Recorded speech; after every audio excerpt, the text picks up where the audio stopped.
about this shift and to know where our country is going. We dissect the rumors. We clarify the perceptions. A clear picture of the status quo. Change is indeed here. Everything is shifting. The shift.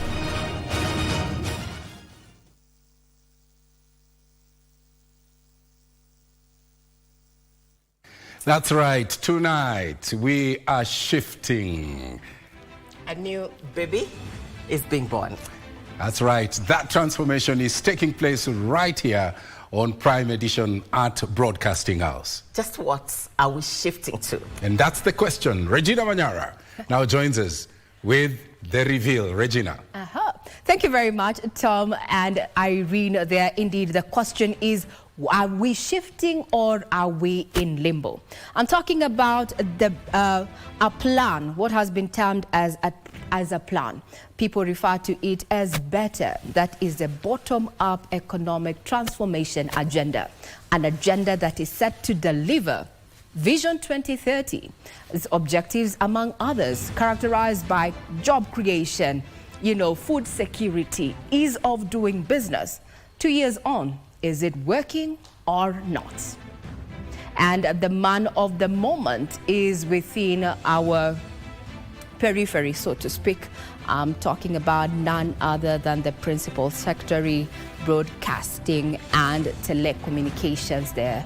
He's already here to just try and unpack the journey thus far, at a time when even the executive has pronounced itself, saying that at some point they feel that they are the only ones who understand what bottom-up is all about. Kenyans, on the other hand, are saying that the government is not delivering on its promises.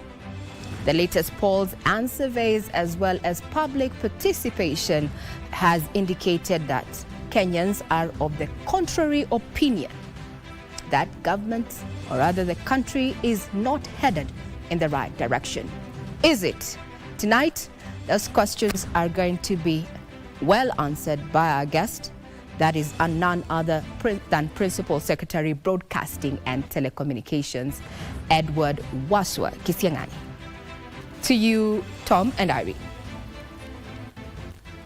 Well, remember to join Regina Manyara as she hosts the Principal Secretary, Broadcasting and Telecommunications, Edward Kisiangani, in a moment. But first things first, President William Ruto is tonight urging universities to uphold high standards of academic excellence and... Across the borders, voters in the United States of America head to the poll. Good evening. I am Mchuma Odem. Welcome to Prime Edition. And my name is Tom Boyer. First things first, a look at our top stories tonight.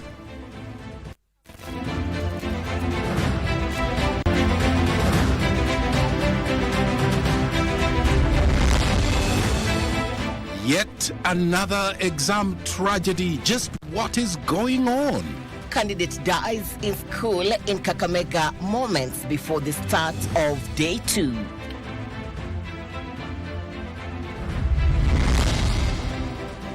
Raising a red flag.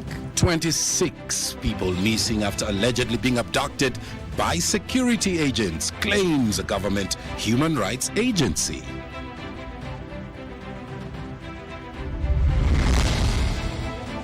Taming femicide.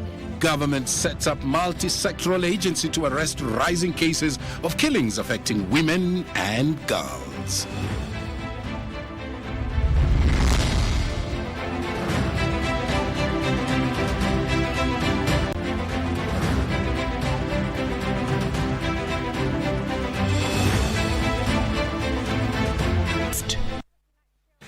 What questions would you like, Regina, to ask the PS in just a moment? Our socials at KBC Channel 1 on X, YouTube, and Facebook. Our social expert tonight, as well as our interpreter, is Brian Muraru.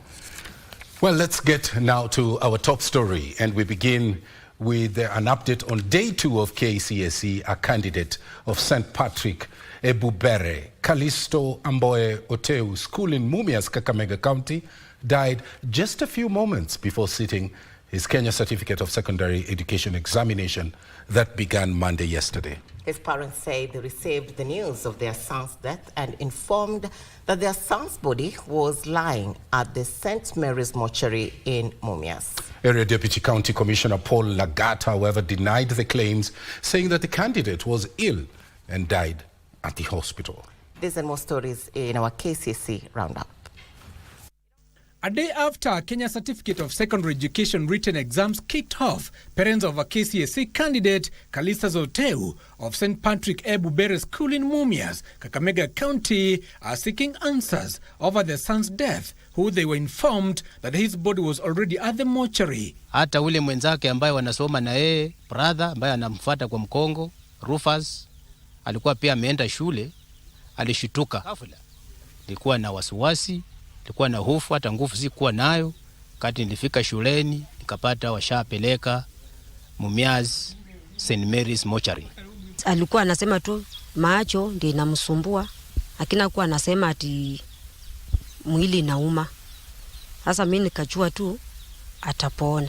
Si kujua ati kumbe mtoto wangu atafarika waache kufanya mtihani. However, the claims were refuted by Kakamega Deputy County Commissioner Paul Lagat, who insisted that the candidate was ill for a while and was not in school at the time of his death. So what I got from my officers on the ground is that the boy has been ailing. He was not in school and he died when he was outside the school. He was not even in the school. So we want to clarify the fact that the information that is in the media that the boy actually died in school is not true as far as we are concerned.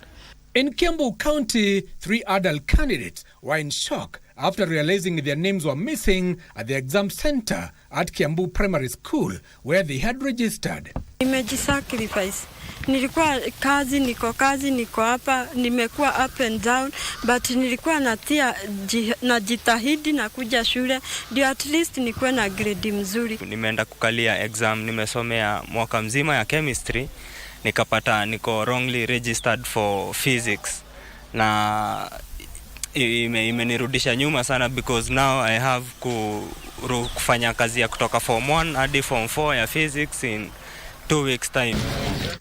Elsewhere in Homa Bay County, 8 exam officials, including teachers, were arrested while duplicating a chemistry paper with intent to aid in exam cheating. They were found photocopying the papers and exhibits have been taken.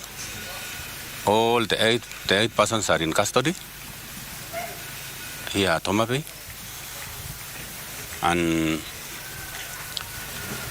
investigation is going on.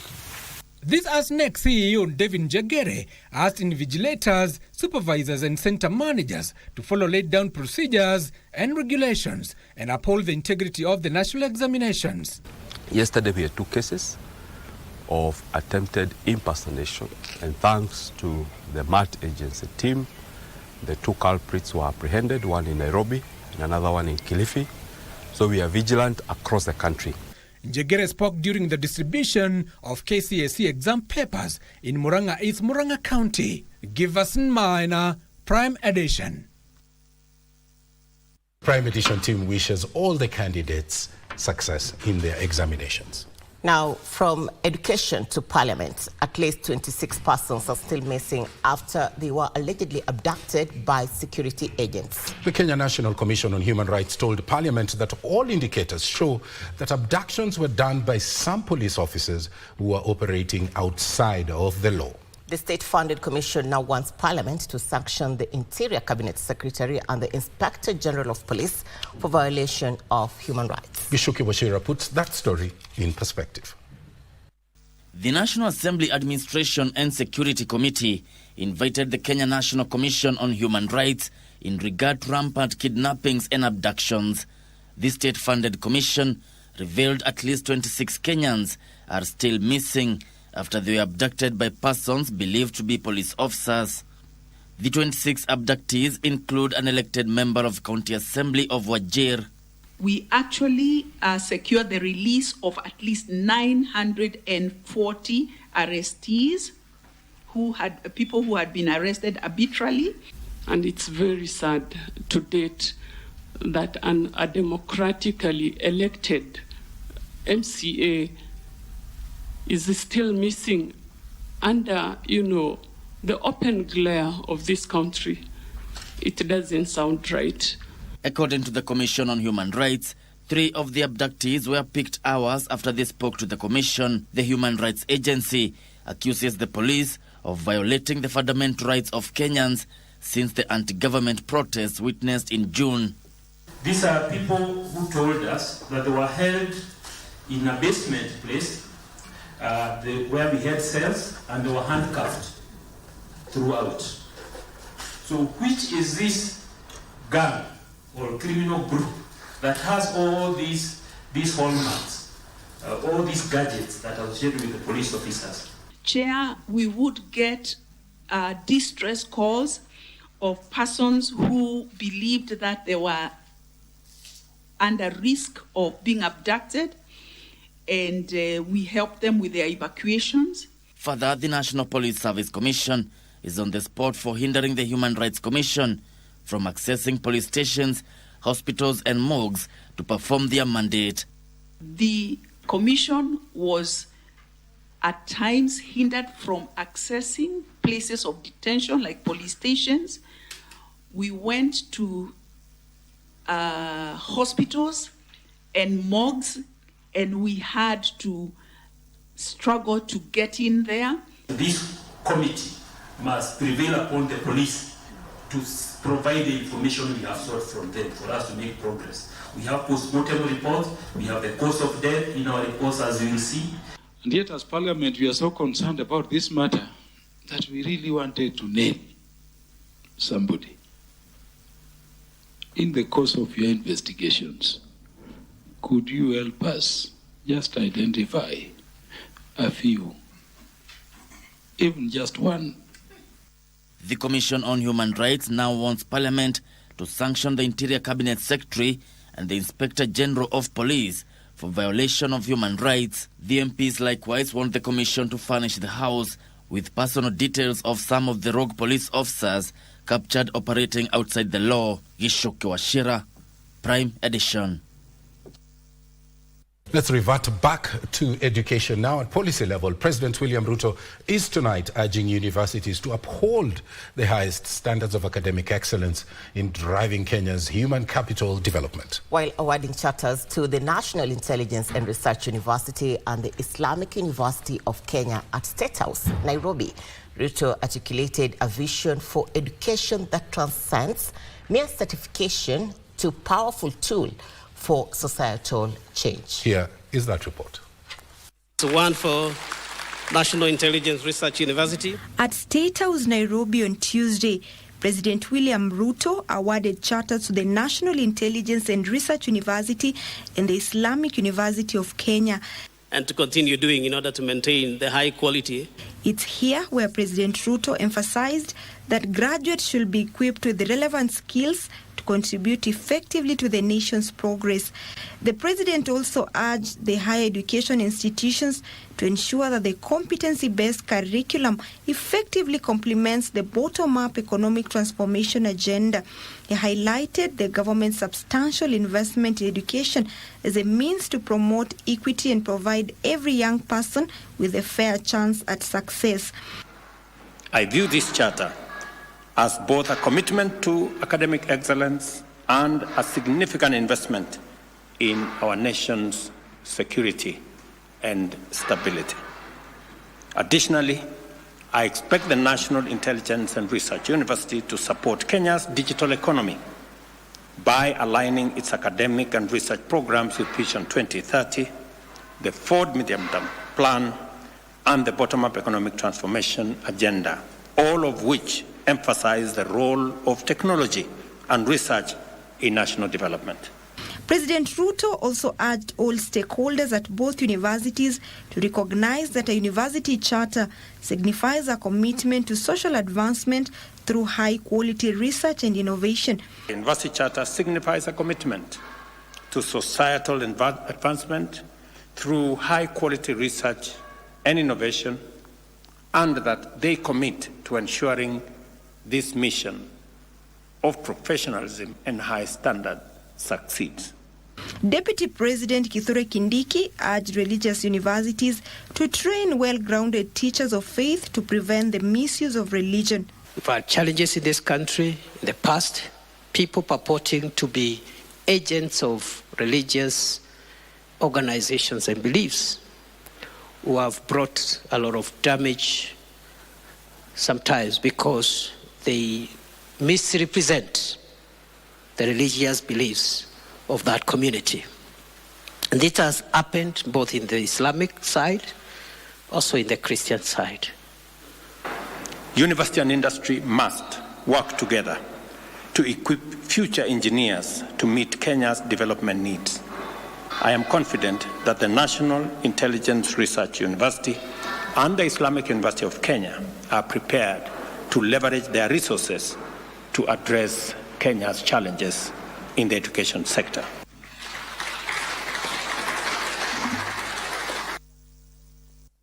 From education, let's now take you to that femicide story we talked about. The government has set up a multi-sectoral agency that will spearhead efforts aimed at bringing to an end gender-based violence and arresting the rising cases of femicide in the country. That's right. The multi-sectoral agency that will include state agencies, religious leaders, as well as civil societies, among others, will come up with a holistic approach aimed at eliminating the alarming incidences of femicide. According to the National Police Service, at least 97 women have been killed over the past 3 months. Here now is that report.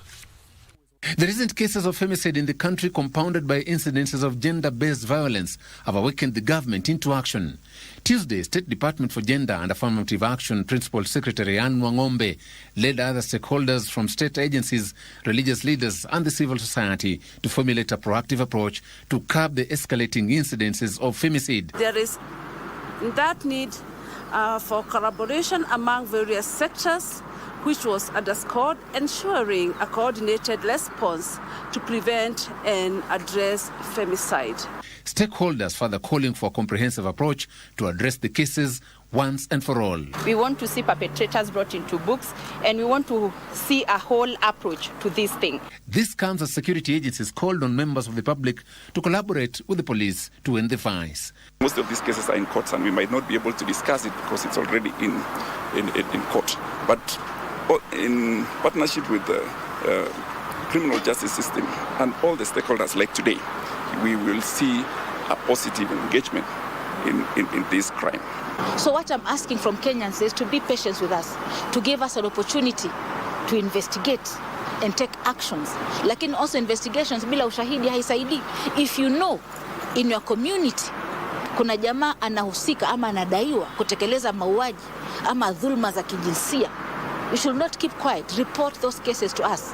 This problem is for everybody, and we have also agreed that will make this campaign sustainable. Meanwhile, the Kenya Police has been faulted for allegedly being the weakest link in the war against gender-based violence. The Kenya Police, that is where we have a big gap, because how do the Kenya Police receive GBV cases? How do they process the cases? And how do we get these cases in court? So the courts also have a role to play. They are our weak link. There's nothing we are doing if we don't take them on.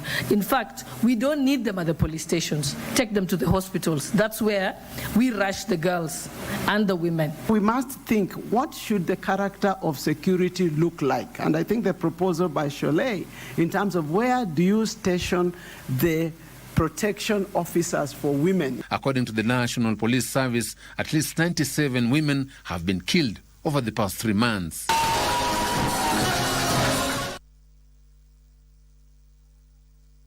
From that disturbing story on femicide and across to election in the United States of America, where voters across the U.S. are heading to the polls today or tonight, depending on where you're watching from, for the highly anticipated 2024 midterm elections with control of Congress, numerous governorships, and state legislators hanging in the balance. Voter turnout is expected to be high, with early voting and absentee ballots already surpassing previous years. That's right. The elections are taking place against the backdrop of intense political polarization, economic concerns, and debates over issues including abortion rights, healthcare, and climate change. The results of today's elections will be crucial in shaping the second half of President Joe Biden's term, as well as setting the stage for the 2024 presidential race. The winner, whether it's Donald Trump or Kamala Harris, will take office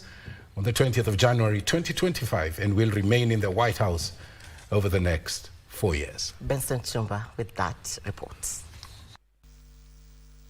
It's election day in the United States.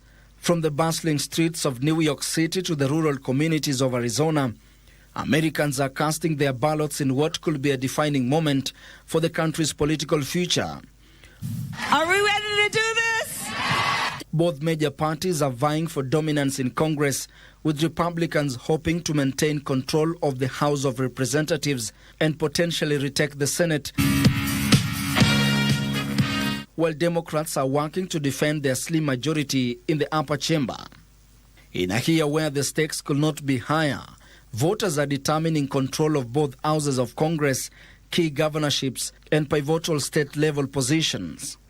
Democrats and Republicans alike are watching nervously as results begin to pour in from battleground states like Georgia, Pennsylvania, and Wisconsin.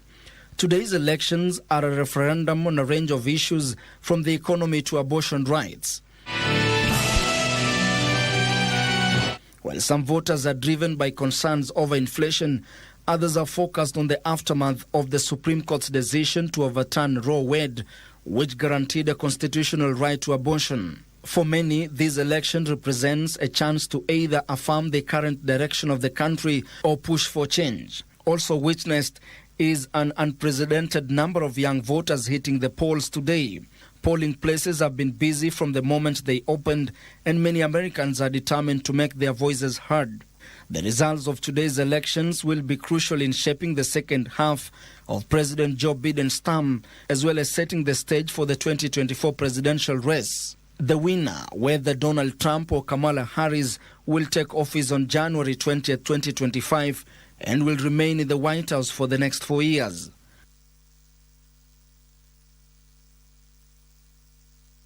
Well, it depends from where you're watching. It could be today, it could be tonight, but that election is on and we will be tracking that progress for you. Remember earlier on we told you that we are shifting.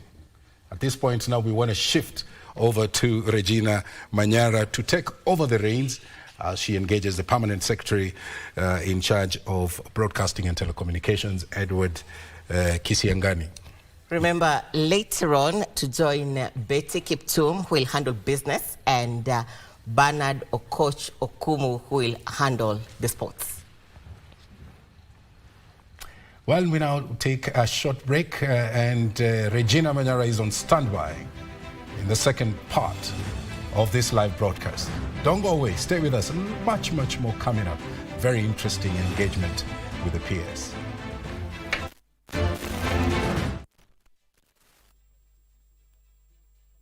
Rahisisha uwezo wako wa ushindi kwa kukuwa memba wa Loto Moto, na ni rahisi. Dial *570#. Ukiwa memba ni rahisi kufika kwenye jukwaa hili ili kujaribu mchezo wetu wa Loto Moto Show. Na pia kama memba unajipa nafasi rahisi ya kuingia kwenye promotion zetu zinazokupa nafasi ya kujishindia chapaa na zawadi kibao kama TV, friji, pikipiki, mashamba na pia magari. Kuwa memba ni *570#. Tushinde kama memba. Kamene talks like a lady, walks like a lady, laughs like a lady, dresses like a lady. And dear Lord, if this is the sign you are giving me, your servant Kamene Mwaluko, I am lady, I was born lady. Usire, watu wanatuma 10,000, wewe unatuma 9,000. Shida yako ni nini? Hiyo 1,000 lazima nishukue sawa sawa. But anyway nimepata. No way Julia's getting married before me. Ha, no way. Mr. Tisha, you have sent 80,000. I know a good deal when I hear of one. Now can we see the title deed? Hey! I am going mishamba in Mombasa.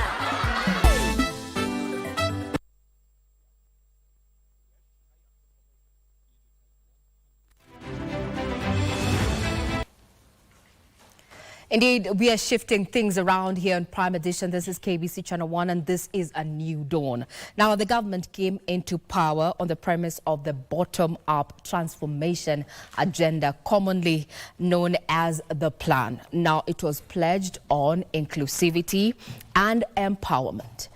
A plan that resonated with those considered to be at the bottom of the economic pyramid. It was also anticipated that this economic model would be a shift from tradition. It would stir the economy, reduce the cost of living, create jobs and put money in the pockets of common wananchi. Or if you like, Mama Mboga or Jamaa wa Boda Boda. Now, 2 years down the line, has this transformation happened? Now, has the government, stuck to its agenda, or have we shifted in the agenda?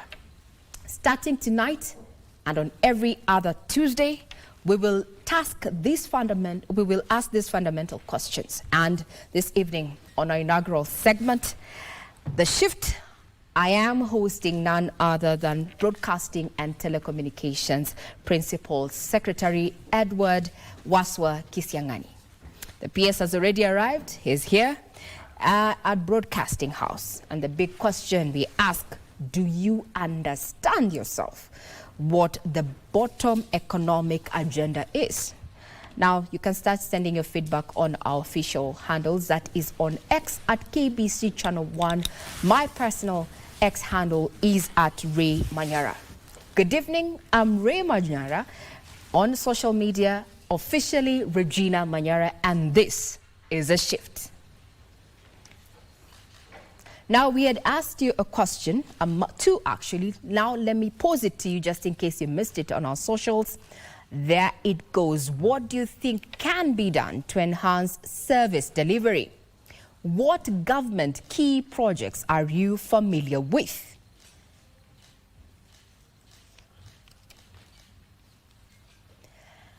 Let me take that again. What do you think can be done to enhance service delivery?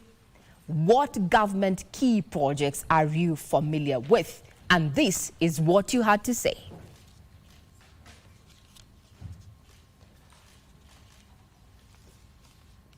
Well, we will be sampling your views. We were on the streets wanting to know exactly if you understand what bottom-up stands for. And the question is also, do you think the government officers understand what bottom-up agenda is? So, members of the public, what is your take? Let's have a listen.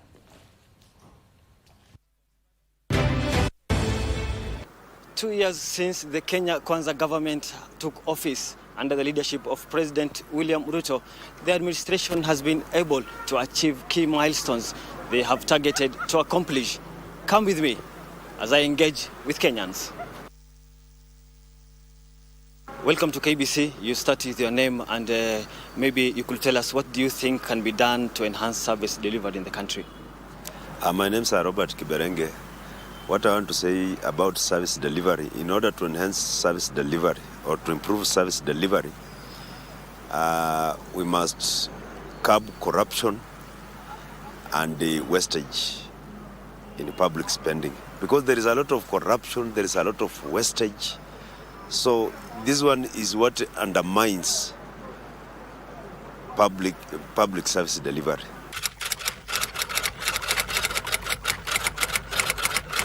I'll begin with the one that is actually the most strenuous one, ni mambo ya health. The SHA, NHIF to SHA shift. I think number one, the government was in a rush, unnecessary rush. There was housing, there was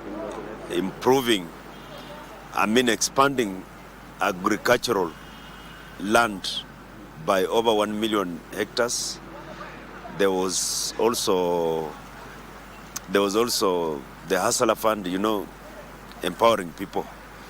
Those are some of the key projects that I remember. And I think so far, what we have seen is a little bit progress in housing.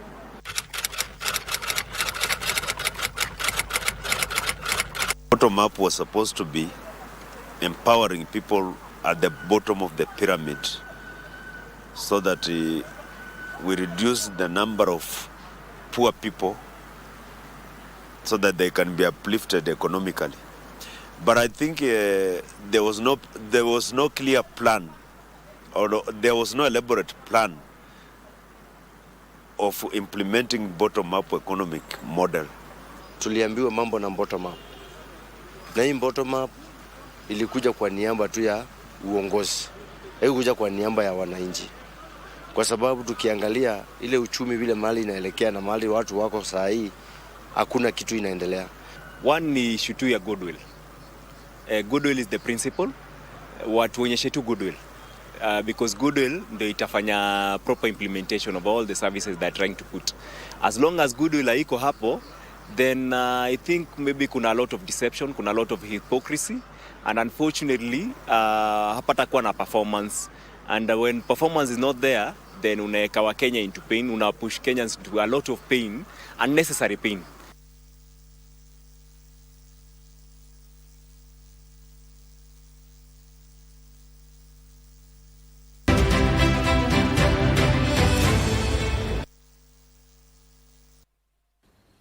Now, those were your views as members of the public. What projects has this government undertaking that resonate with you? Are you aware what bottom-up economic model exactly means? Those were your views. Now, on 20th of October 2024, President William Ruto tried to unpack better, and this is what he had to say.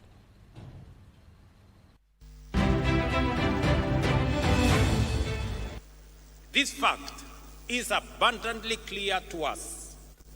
The persistent unemployment, severe poverty, increasing inequality, and general gross underdevelopment are not only undesirable, but are also unacceptable derogation from the legacy of our Mashujaa and the spirit of our intergenerational commitment to freedom. Recognizing this, the government formulated a plan aimed at enhancing dignity and security, creating wealth and expanding opportunities by increasing investments in infrastructure development, essential service delivery, and the productivity of key strategic sectors. The bottom-up economic transformation agenda is Kenya's economic freedom charter, which mobilizes unprecedented levels of investment into the most impactful sectors in providing essential public services inclusively and affordably, multiplying incomes and creating millions of new, good jobs for our many well-educated and highly skilled young people.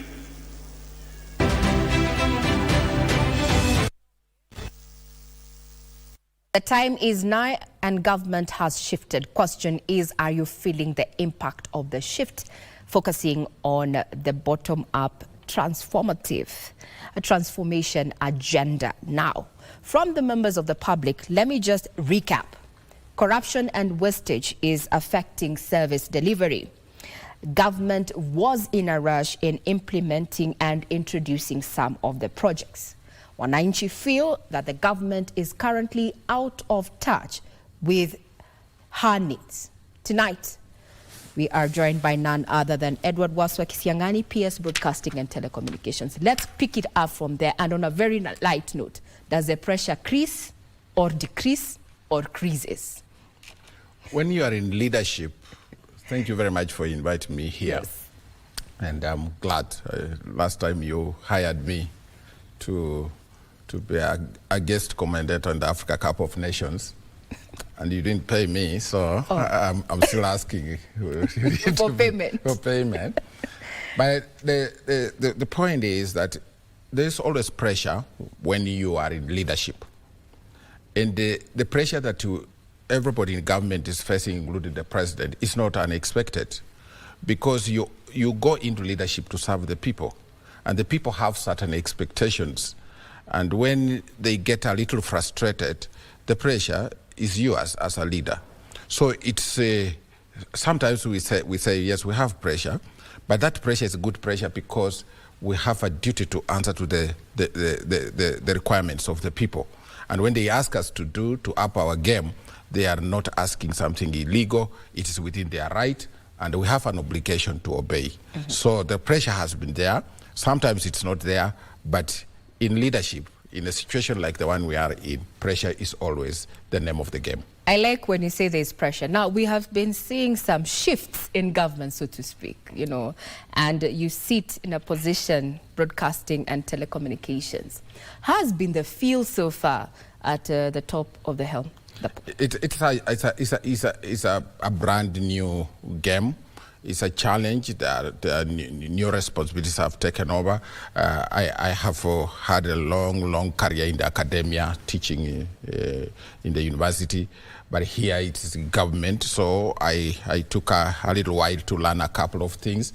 But in terms of the basics of hard work, which I have been associated with even in university, I think it's the same story. You have to work hard. If you are going to produce PhDs, master's students, you cannot sit on your laurels and think that things will happen. So in government also the demand is very high.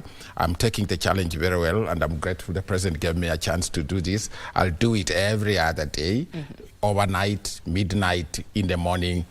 Sleep is a luxury, and I don't have any regrets. Well, now, you know, you're serving a ministry that is very key in communicating, you know, the government's agenda. Yes. 2 years in, what are your highs and what would be your lows at this point in communicating the government agenda? I think there have been what I would say challenges always. When you get situations where people are misunderstanding what the president is saying, like we had during the Mandamano, and making false accusations against the leadership, including the president, that becomes a very low point. And sometimes as a communicator, you think maybe we have not done very well to tell the correct story. But so that have been that occasion. During Mandamano, we witnessed that kind of distortion, misinformation, where adult Kenyans go out to just distort facts. That is a low point as a communicator, and for the entire country. But the higher one is and which is more critical and more important, is the achievements that this government has committed itself to. And when I look around and see that even the price of unga, which when we came into office, was going at almost 280 something shillings, and now you see it is very much down to about 120, 130, and even the 2 kilogram measure of maize is just about 50 shillings in places like Western and parts of Rift Valley. Then you feel that is high because that is not where the country was in 2022. So there are quite a lot of achievements we have achieved in this era, and I think if you give me time later in the discussion, I can enumerate some of them, but I think those are the high points because they speak to our agenda. Yes. Now, they have been concerned that, you know, government is not, you know, effectively communicating, you know, its agenda and successes. Do you agree, or what is your opinion on that? I think government is communicating. What has been happening is, while government communicates, when you are in office, you are in power, you communicate, but there's always a counter movement to make sure that communication doesn't land. In this era of social media and considering that our constitution celebrates freedom, which even the president is talking about, people make it their business to distort facts about government. They can tell us stories which don't exist, and it's the nature of humanity to pick stories which are not true but juicy, and so that interferes with the correct communication.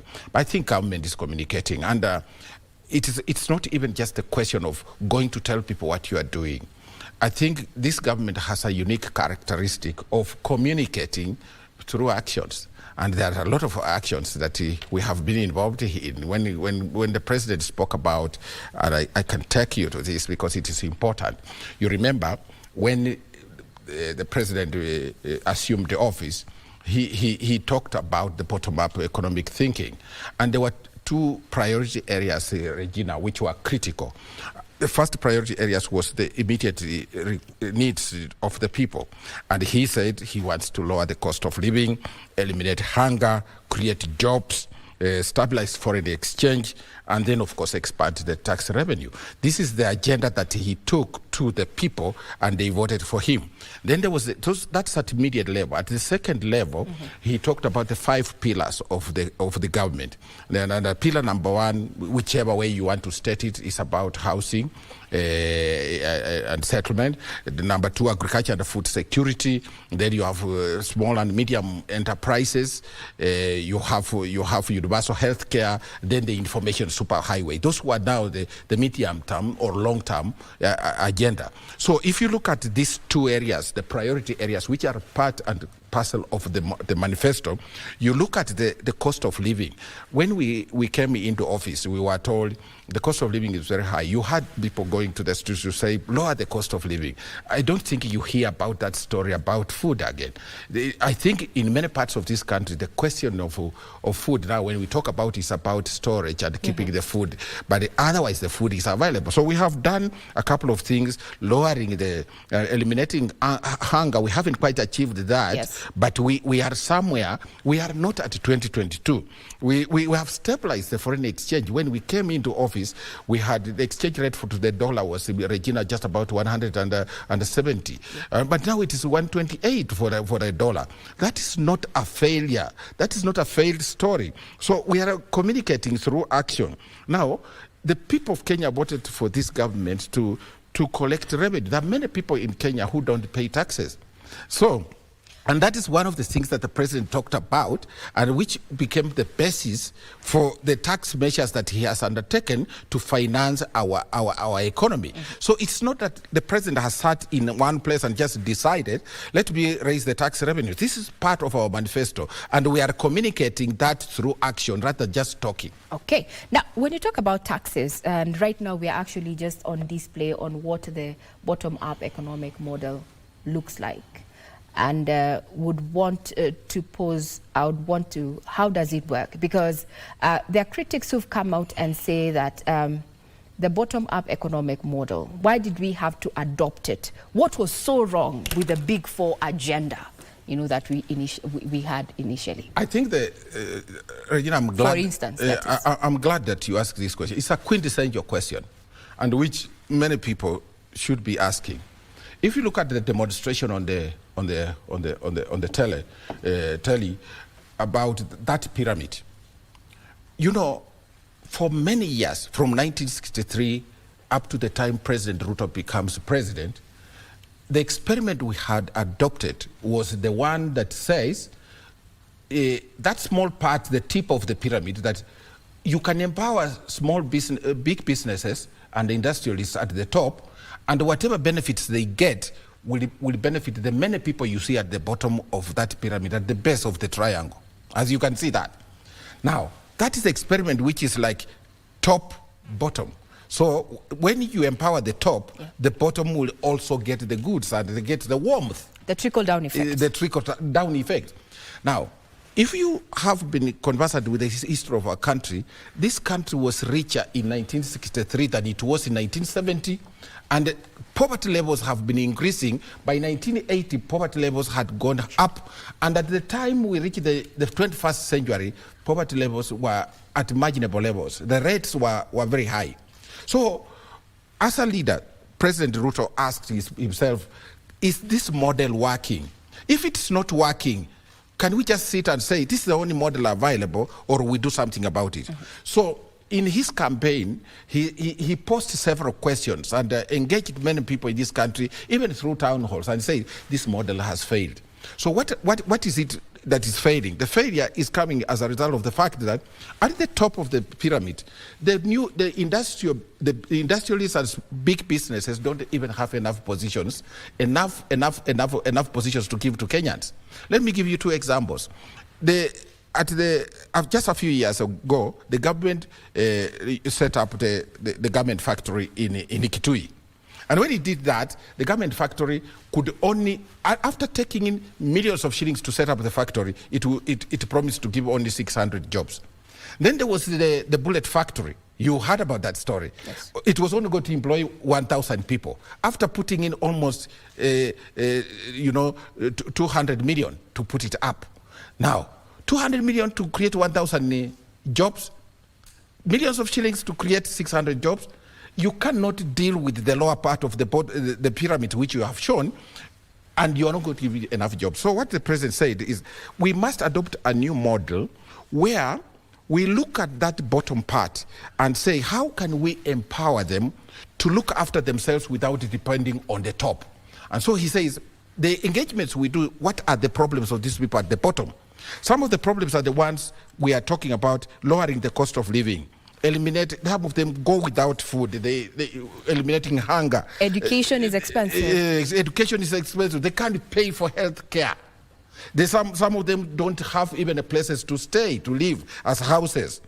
And you see, this kind of thing means that, therefore, if you give them these jobs, they can also pay taxes. And that is how you will expand the tax base, instead of depending on the high-end business people to pay taxes. So he says, we can create revenue around them, put in some seed money to empower them. And so this is the empowerment he did by now talking about the 5 pillars I've already talked about, and then decided that if we empower these people, even those at the top will be safe. And so that is the reason why this bottom-up came up. So it's empowerment and inclusivity. Because if you go to hospital, some people can afford to go to high-end hospitals and the rest of us can't go there. Even in Medicare, in the Medicare situation, there is no inclusivity. So financially, we are not at that point. So, Regina, this is very critical, because I need to emphasize that, therefore, the president chose to empower the people at the bottom. And I will be coming to that if you give me a chance to just explain later why people have protested about that. We are going to get there, because if this is the phoenix, so to speak, that we need to ride on, for socio-economic development, holistically, for a majority of Kenyans, why then is the president actually on record saying that he feels that he's the only one in government who appears to be communicating, the government agenda? When he says that, do you agree, or why do you think the president actually shared such sentiments, if this indeed is something he really believes and his people believe is going to deliver on the promises of the government? First of all, I'm not here to speak for the president. Okay. When the president gives his own speech, he has several contexts in which he gives his speech. So, in the fullness of time, you probably, when you ask the president is capable of explaining the context in which he used. But what I think the president was communicating, from my own interpretation, is that all of us in government can do better. So, and he's not asking a question which is out of order. The president has given us a job, and he expects us to understand his agenda. He expects us to get out of our way to explain that agenda. It doesn't matter whether you are a PS, it doesn't matter whether you are a cabinet secretary, it doesn't matter whether you are a parastatal head. We people who have been privileged to be given a job by the president have a duty to explain the bottom-up agenda, to explain his agenda. So I think what the president is saying is that probably we have not measured to his expectations. He's a stickler to details. I want to tell you that if you want me to steal your secret, the president is a stickler to details. He demands answers. So therefore, he looks at his trips, and if he's not satisfied, he has a right to talk like that. And we have also a chance to up our game. So that, in my opinion, is the context in which the president is talking about, and therefore there is no gainsaying, there is no contradiction. He must, and he's the chief, as I've said, he took oath. When this country goes wrong, before they reach PSS or CSS, they talk about the president. He has a responsibility, and he must call us to order, and that is the context in which the president is talking. Now, tonight on The Shift, we were asking members of the public a few questions, and one of them was, do you think government officers understand, what the better agenda is? So we pose the same question to you, Bona PS. Do you think government officials, your colleagues, fully understand? I think they do. I think they do, because even those who are probably not at the center of crafting the agenda, they have in their own way communicated about the bottom-up agenda. They have done it. They have done it, and they continue doing it. What is critical is that we can all do better than we have been doing. So when the public asks questions about the bottom-up agenda and we discover there is a lacuna in understanding what it is all about, all of us have a duty to think, is our communication right or is it wrong? But as the government officers do that, you have also to get back to the earlier response I gave, that this agenda is being communicated through several media, several forums. There are people who are communicating by talking, but there are also people who are communicating by action. So we must go to the ground, because even when you are in Nairobi here in a studio like this one, you want to see the activities of government. But if you pick every ministry, every state department, and you go to you ask the PS, what have you done? If I go to a village and try to do certain things to the villagers, participate in the bottom-up thinking, explain to people government policy, or be launching a project in that village, the people already know the action.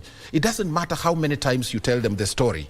You tell them that, government is doing this kind of thing. They already know government is doing this kind of thing. So I think communication is being done at different levels, and the government officers have gone through rigorous activities, rigorous training to communicate about bottom up. So I think the government officials are up to the task. They're up to the task. Yes. We will be back with just your views as members of public. Do you think that government officials are doing, or rather are pulling their weight when it comes to delivering on the promises that were made on the campaign trail, and also promises that keep being made at public forums? Now, the question you have on your social media platforms include: do you think government officers understand the bottom-up economic, what it is, a bottom-up economic agenda?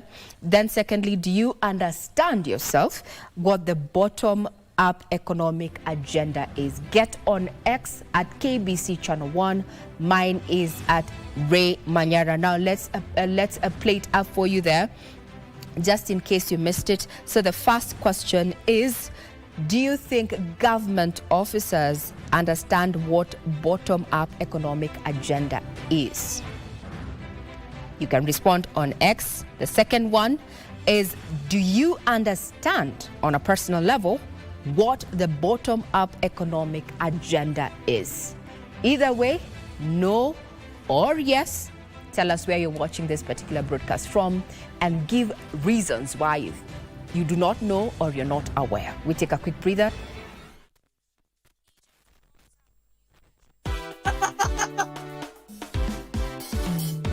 Je, ungependa kuwa mshindi na Lucky Box? Ni rahisi sana. Bonyeza *463# uwe mshindi. Kuna vitu vingi sana vya kushinda, kama vile TV, kuka, washing machine, fridge, kipiki, pesa na hata gari. Na sio gari tu, Subaru. Na kuna jackpots kadha wa kadha. Kuna power jackpot ya 1.9 million, mega jackpot 2.5 million, na super Sunday ya 3 million Kenya shillings. Kila mtu anaweza kuwa mshindi. Bonyeza *463# uwe mshindi. Kuchagua box ni kuchagua chapa.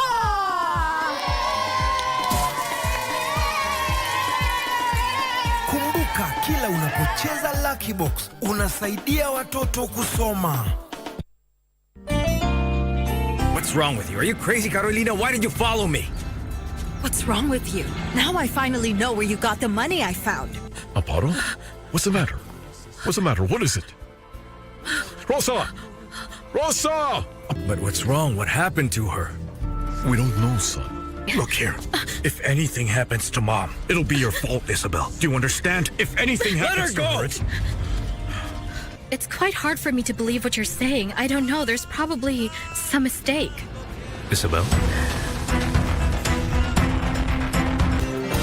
Wildlands.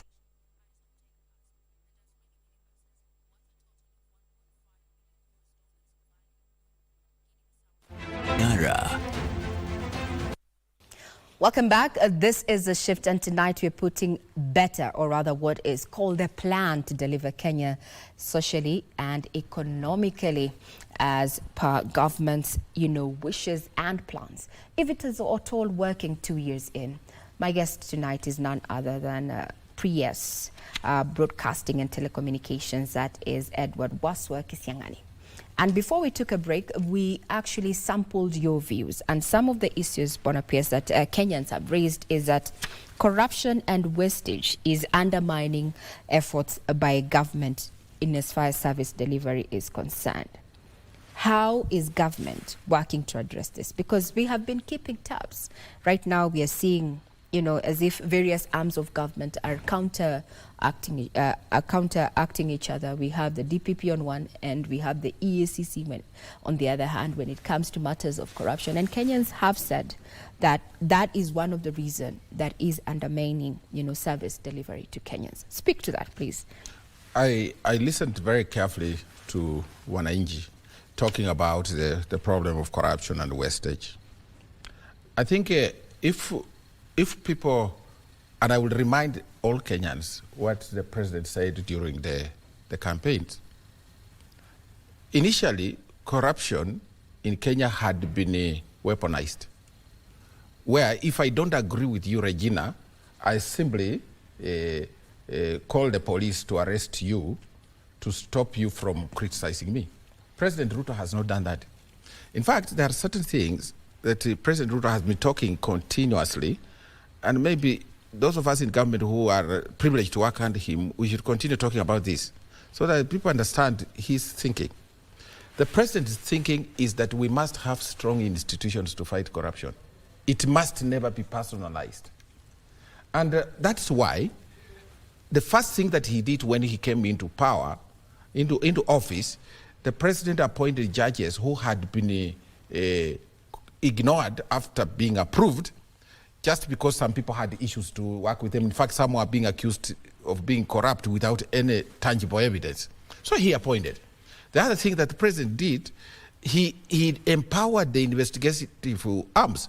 You remember, the police initially depended on the office of the president for budget. He has made sure the police have their own budget, and all these independent institutions, including EACC, have their own budgets. The DCI is operating with their own budgets. They are now working, they can do their own job. Now, what other thing do you want the president to do, or this government to do? Because the other thing is for you to cry aloudly and tell the president that Regina is corrupt. I think, Regina, you have heard these accusations. There have been these accusations that go against government officials every day. Somebody floats an accusation in the social media to argue that so-and-so is corrupt. All of us in government, you will always get somebody making claims against you. But is this country going to run along those lines? What is important is that when Kenyans get information about corruption, they must use the institutions that we have put in place, which the government of President Ruto has empowered. EACC, nobody interferes with the EACC. We have not interfered with the budget for the police, the investigating arms. We haven't. So if they're not working well, before you even spread out and start accusing government, you must ask yourself, how much have you engaged these institutions, and how far have they failed you before you now say government is not fighting corruption? Government can only fight corruption within the provisions of the Constitution. Any government that is privileged to be where it is, like this government is, cannot fight corruption by picking people from the streets and taking them into court, and then they are jailed for corruption without evidence. It's not going to work. Any government which does that is bound to fail. So this is very critical about corruption. The people who are making claims about corruption need to engage the institutions that have been put in place, and if those institutions are not helping them, if it is you or Kisiangani who is corrupt, get these institutions and report, give evidence, and then let's go to court to test the evidence. Once the evidence is tested and you're found to be corrupt, then the whole constitution allows the process which will punish you accordingly. But I think what the public wants to see is that if somebody wakes up in the morning today and makes a claim of corruption against a public figure, what the president is supposed to do is to pick a phone and then call somebody in the police and say, arrest so-and-so quickly. Then pick another one to call the judiciary and say, put this one in for 7 years. It can't happen. So this is a bit of some misunderstanding. It is true. And therefore, the fight against corruption is a fight for all of us. Citizens should be responsible and responsible enough to give information, and let us use our institutions to fight corruption. So that's one of the issues that I think has escaped the attention of very many people. Well, let me be the devil's advocate here. When we see, for instance, the EACC, that is the Ethics and Anti-Corruption Commission, and the Director of Public Prosecutions at loggerheads, seemingly to speak from both sides of the mouth, it's very confusing for wananchi, because the question of integrity when it comes to matters of governance, we have not seen the prosecution of the said bigwigs who have been mentioned in adverse cases of corruption and graft. Actually, even after years, some are being left off the hook. So if we are keenly focusing on implementing projects under better and using better to grow this country, Mwananchi feels that, and that was mentioned in the government is out of touch with the needs of Kenyans, because we are seeing corrupt entities, persons running away with money. We're increasing the tax bracket, increasing taxes. It feels as if there's a misnomer there. If I asked you today, Regina, do you know anybody who has run away with money and you have evidence? And if you do, what did you do about it? Most of these things, and I'm happy that we're talking about the shift, President Ruto and his government, and I speak for the president on this, the rule of law. And he always talks about the rule of law. The alternative is the rule of the jungle, where you wake up and commit. Even you talk about people running away with money. Who are these people who have run away with money, and who saw them? Where did they hide the money, and how did they report? These are perceptions that are created. You remember, you understand that this is a political environment where people are contesting, planning ahead 10 years from now who will be in power, and they can do all sorts of allegations. But once they finish the allegations, let's get back to the facts. Who is this that has run away with money? How much money did he pick? And what happened? Because if citizens know that this person ran away with money, what did they do? Who did they talk to? It's not just about talking about the president. If today you go to the president and his government and you report, Regina, that I think so-and-so has run away with money. Then you tell him, I think so-and-so took money. Then he asks you, how much money did he run away with? You say 20 million or 100 million. Is that enough to execute a prosecution? I think there is need for us to get back to institutions. This country in the 1980s was running on a passion, on opinion, on sentiment, because you could still suffer for a crime you have not committed. President Ruto and his administration pledged to follow the Constitution. You have seen even sometimes the same courts, the same institutions have stopped people from doing certain things. That sometimes they even reject some of his appointments, and he doesn't go run rogue to do what the institution does, because he knows he's the executive. Then we have the legislature. If they reject, they have even rejected some of the things he has done. That is because this constitution belongs to the people of Kenya, and as a leader, you obey. So let us change the tact and let us shift from the old tradition of trying to say, once you make a claim against somebody, then that claim becomes truth, and impatiently you look at government to take action against no evidence. So I'm looking forward to my fellow Kenyans, instead of just talking. The act of prosecution is not the president's prosecution. It's up to every Kenyan to provide evidence against people who have committed crimes, and you know they have committed crimes, report to the relevant institutions. And if the institutions don't work, that's when you can petition Parliament. You can petition the President and say, look, these institutions are not working. I reported this evidence, but they have not taken action. Okay. Most of it is perception and hearsay. And hearsay. Okay. And I'm sure you will also, and I'm doing this with a light touch to you, Regina, I am interested at the end of the show for you to tell me these people who ran away with the money. And I will tell you. Yes. I will tell you. We will get there. Yes. Now, among the issues also that has been raised by members of the public is that they feel that the government was in a rush to introduce some of the projects. One of them, I think, is the housing levy, as well as the shift, from NHIF to SHA. Looking at some of the pillars, affordable housing falls into there, affordable housing as well as affordable healthcare. Speak to that as we unpack the pillars, under the better plan.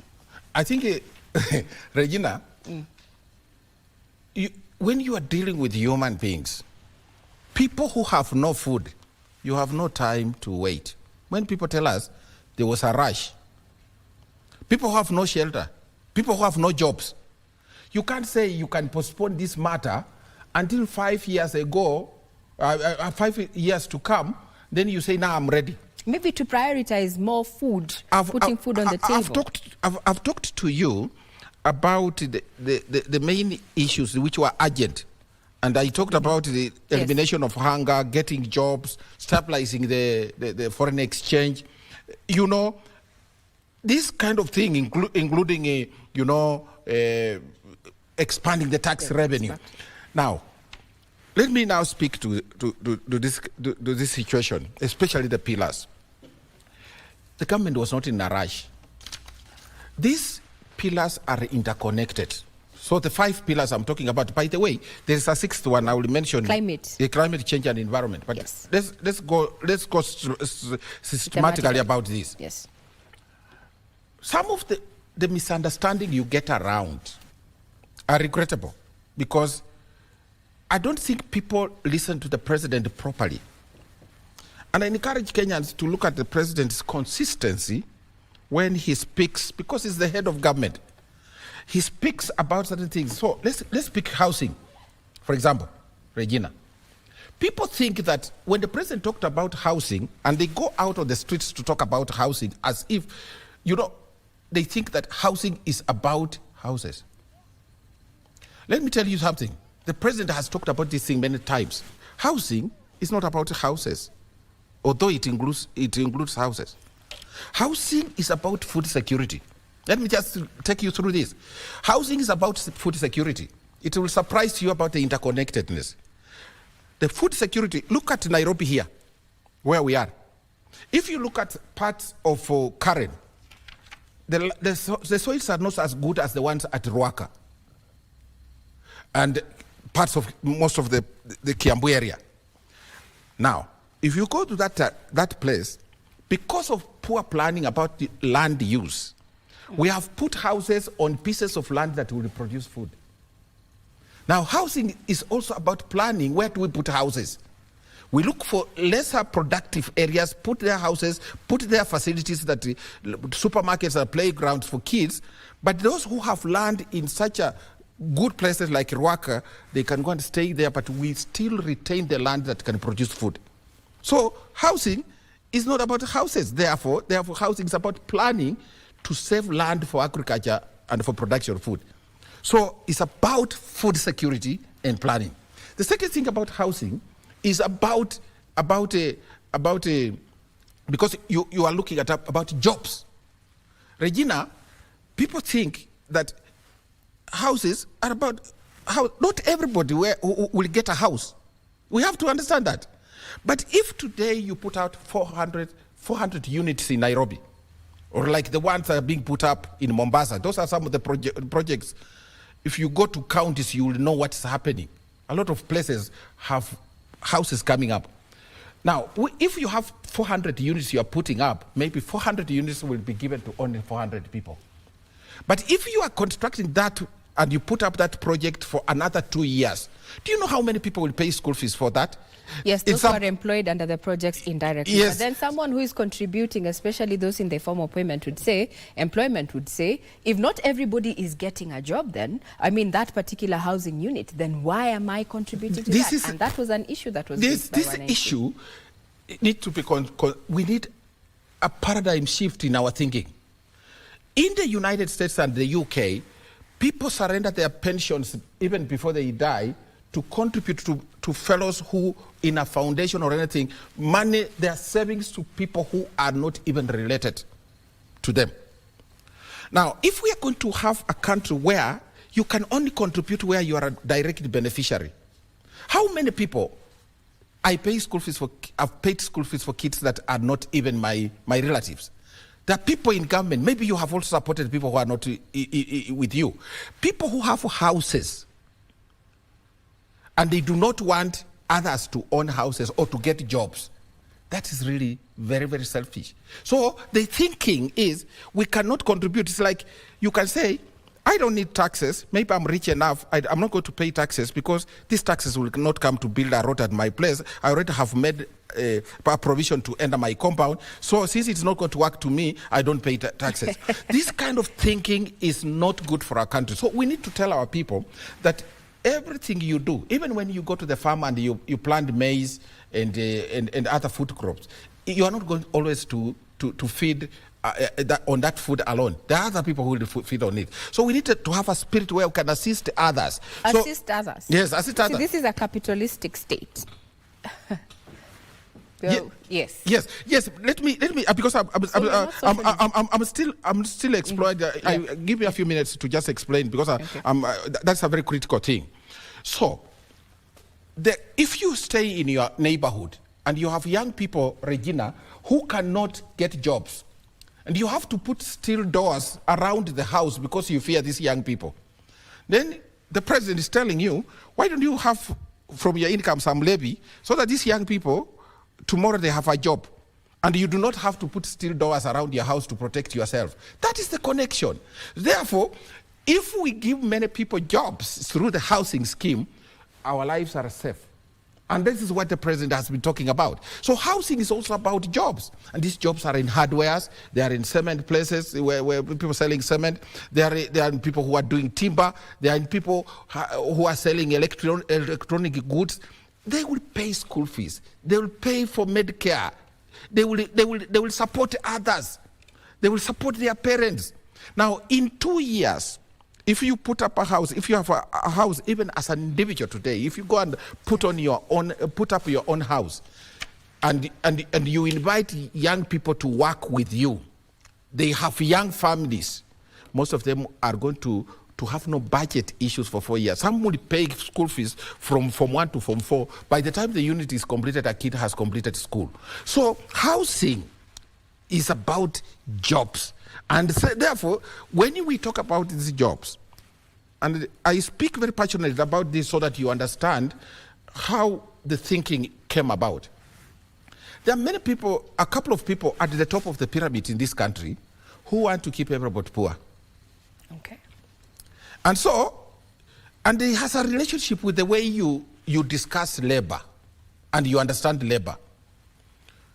Look, if you have a kid who got a C+ or a C-, and that kid did not go to university for some reason, then you call him and say, you know what, I want to give you some empowerment. That kid could be working on a dairy farm where they're being paid only 4,000 shillings.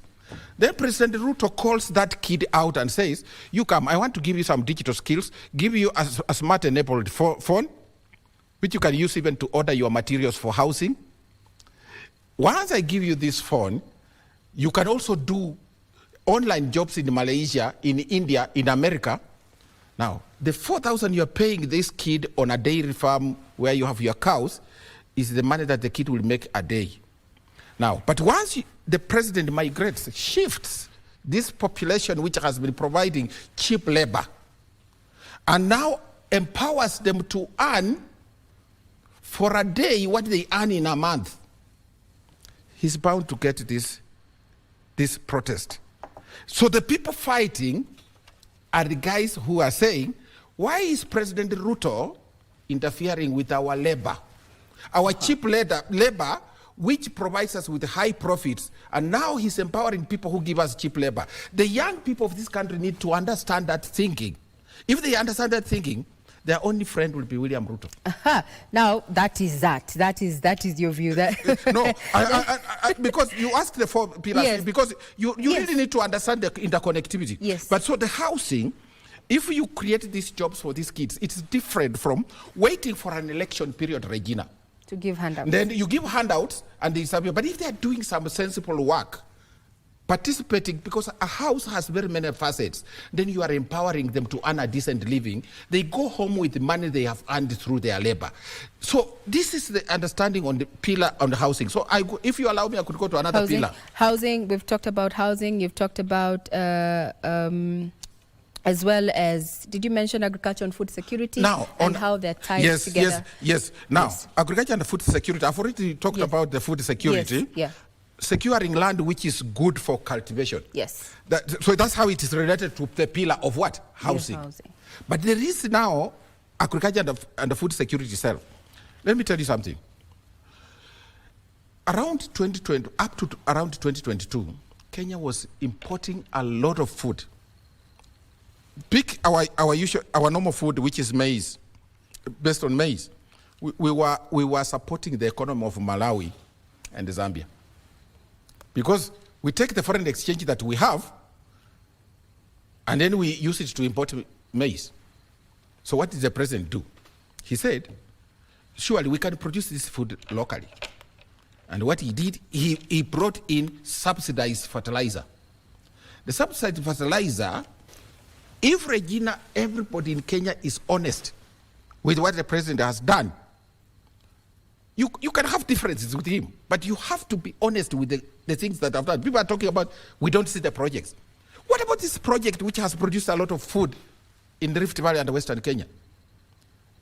The reason why we're not talking about the shortage of food in this country is because the president deliberately went out to subsidize fertilizer, but also to give the right fertilizer.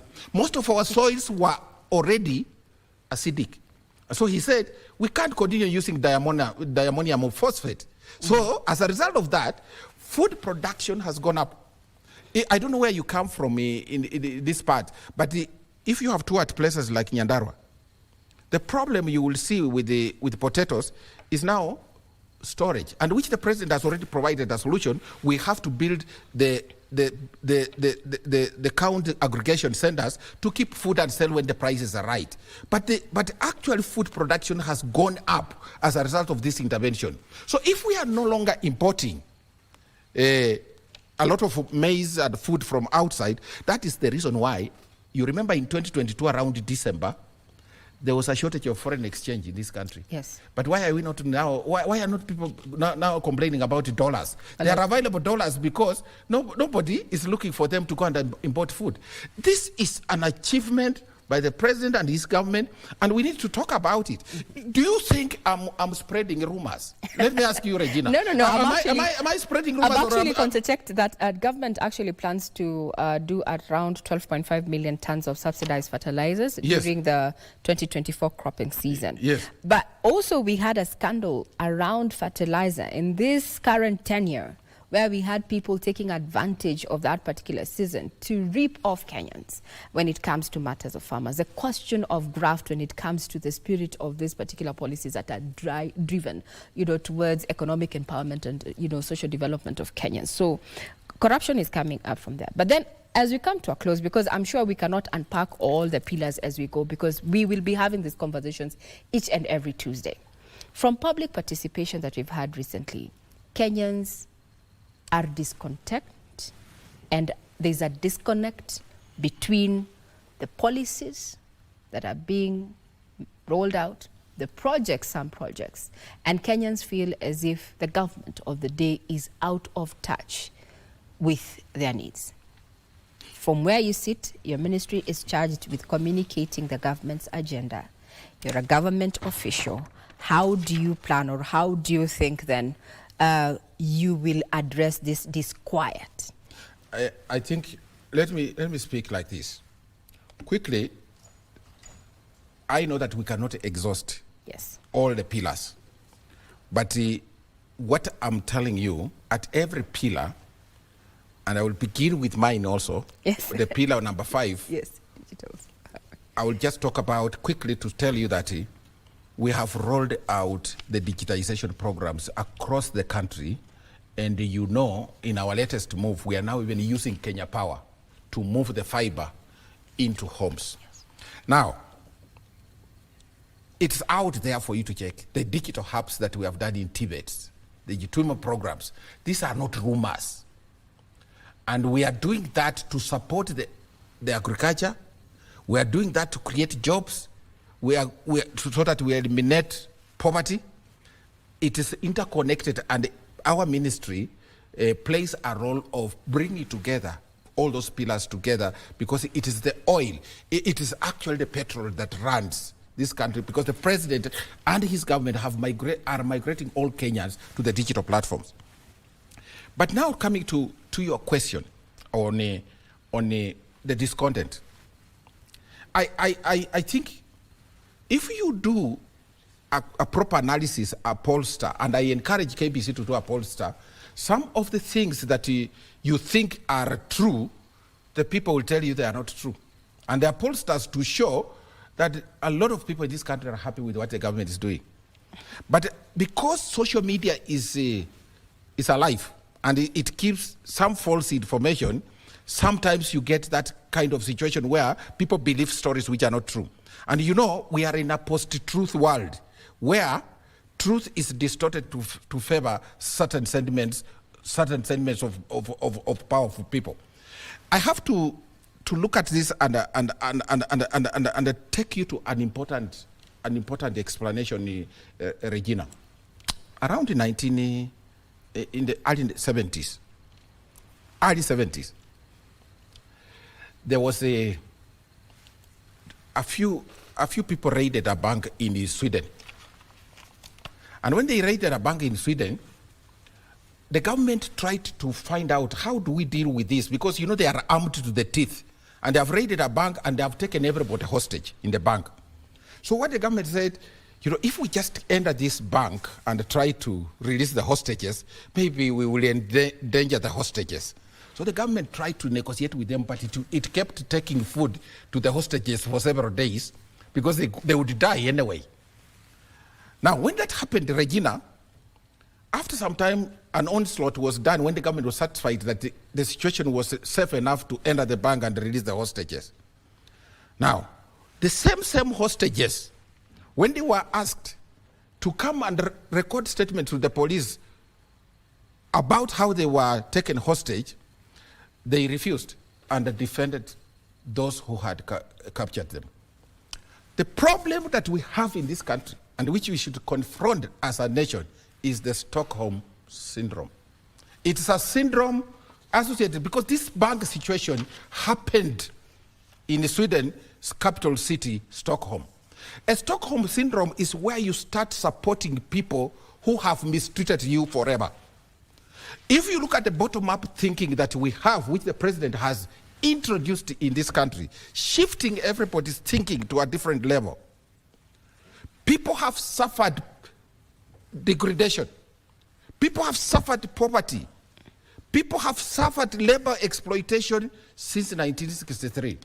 Now, when he tells you, these people who have made you continue suffering and they want to retain the status quo like this are the ones who have put misery in your lives, so join me to fight them. Some of our citizens join those who are actually their real enemies. Mm-hmm. The Stockholm Syndrome needs to be addressed in this country at a national level so that people understand where their problem is. The problem of this country is not William Ruto. The problem of this country is those who devised a strategy to exploit our people, make them suffer, and even when you want to rescue them from that suffering, they think you are the problem. And that is the Stockholm Syndrome. Now, our viewers who are watching online as well on, from the comfort of their homes. Question is, do you agree with what our PS tonight has said in regard to, the numbers, the recent public participations that where Kenyans have come out and said a myriad of things, including that the government is not really working for them, and some of the projects are rushed and such. And tonight we have been trying to unpack the better, and that is a plan that has a vision to deliver the objectives of Vision 2030 and more, including the ease of doing business, employment, food security, affordable housing, affordable healthcare. And we were asking you if you know what the better plan is. Now that we are coming to the tail end of this particular program, what is your take on how we have unpacked the bottom-up economic transformation agenda? Get on X at KBC Channel 1. For now, a breather. That's the question just for you. Just to give you a guiding, you can get us on X at KBC Channel 1. My Twitter handle is at Ray Manyara. We'll be back to close this particular conversation and head to matters business as well as sports. Remember, you're watching The Shift. The Shift with Regina Manyara.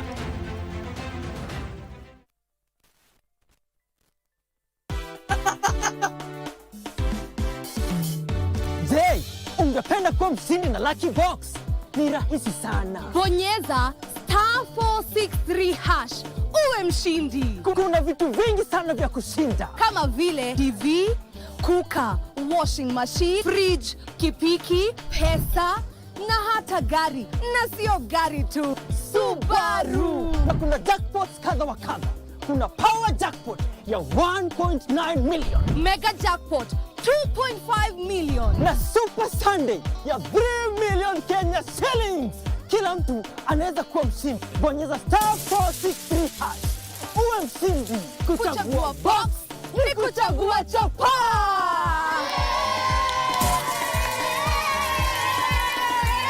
Kumbuka, kila unapocheza Lucky Box unasaidia watoto kusoma. Nini? Kwani nini? Kama wewe hujui nini, mimi nitajuaje? Ni wewe umekuja nacho, niambie ni kitu gani?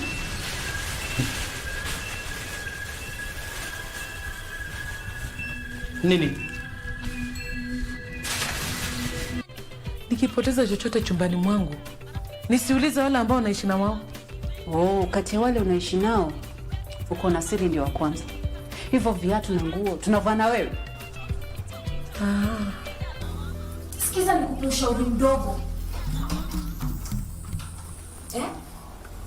Baada ya kuvuta bangi, hakikisha umekunywa maziwa. Sawa? Toka! Kuna nini hapa?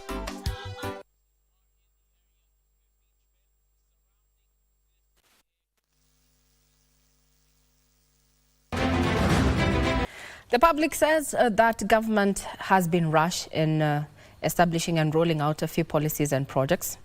Public also says that there are some aspects that are working under the better plan, that is the bottom-up economic transformation agenda. However, graft is affecting service delivery. My guest tonight, PS Edward Kisingani, Broadcasting and Telecommunications, says even while Kenyans are majority at 60% actually are disgruntled with the direction that the government is taking, might actually be linked to Stockholm Syndrome. But hey, you can be part of this conversation. Get us on X. What is your take? Now, as we are almost coming to the end of this particular program, we'd want to sample some of your feedback on X. And there it is. We were asking you several questions, as if you on a personal capacity know what the better plan is. We were also asking you, do you think that government officials quite understand what the bottom-up economic transformation agenda is all about? And this is just sampling randomly some of your views that you have sent on X. Bona PS at Gatimu KL says, Kisiangani, that is, I think, your X handle, is simply running PR for the KK government's bottom-up model. What's your take? Everybody is entitled to an opinion. I think even in this studio, you can gauge what lie have I said. I have specific information. I've surveyed the bottom-up thinking. I've told you what it is for. And when we talk about housing, I've explained what that means to our people. And those who have participated in it have gotten jobs. There's a superhighway. So it's not enough for anybody to say, I'm running a PR thing. I think it's important to say, what is it that I have said tonight that is not true? Mm-hmm. And that's how I will be judged. I have a lot of respect for everybody. Of my students watching me, I have no business saying lies. I'm just talking about the truth. But I think what is important for us to recognize, Regina, is the fact that 2 years into the shift, as we shift towards this change of model, there were bound to be sacrifices. So there could be some teething problems, some little pain here and there. So people might have wanted things to change very fast. You can see even some of the expectations are a bit strange, where they think you can just mention somebody's name and say they're corrupt and you take action. The process of strengthening our institutions also takes time. So there could be some challenges here, but that does not mean that we have not achieved what we wanted to do. I think in another 2 years, people are going to see even more changes. And so I encourage Kenyans to have hope and to believe that this change is real. It's not going to go back anymore. And as we empower the people at the bottom of the pyramid, and as they get jobs in Singapore, Nigeria, in the US, Canada, as they start earning their own money and have a decent living, they will realize that what we're doing was the right thing. Mm-hmm. I would like to just make this comment. I have taught students, and this is how sad it is.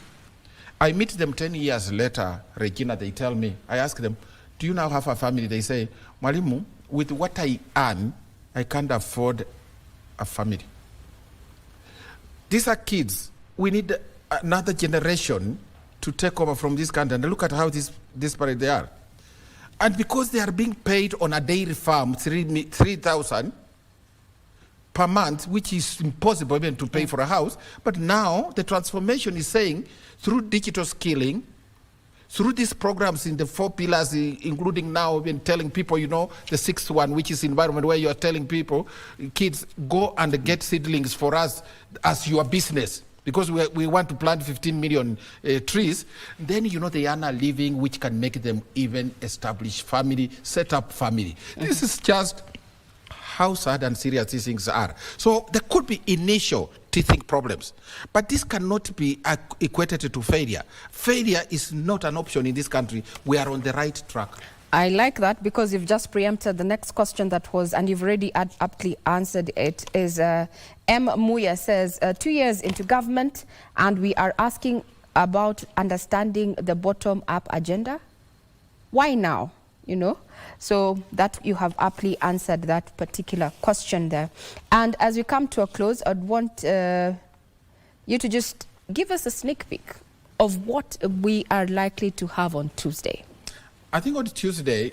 Next week, Tuesday. Next week on Tuesday, we now, Regina, we have prosecuted the bottom-up agenda. Just as a starting point, those who already understand it, they shouldn't worry. But it is a starting reminder that we have an agenda. This government has an agenda. And at the end of 5 years, it should be judged along the 6 pillars I've mentioned. So let's go that with a report card, and we shall present our report card to the people of Kenya. And again, we deal with the question of jobs, foreign exchange, the immediate ones, whether we have achieved eliminating hunger in many parts of our country. So this is what we will be judged on. We shall not be judged on what is not in this agenda. So next Tuesday, I think let's get to agriculture and food security and get into the figures and discussions about the projects around the agriculture and food security and dissect the rumors. Mm-hmm. dissect the rumors, because we also need to tackle with the inefficiencies that have already been pointed out, especially when it comes to access of that subsidized fertilizer. That you've already set that ball rolling. See you next Tuesday. And as I release you, the United States of America is going to the polls.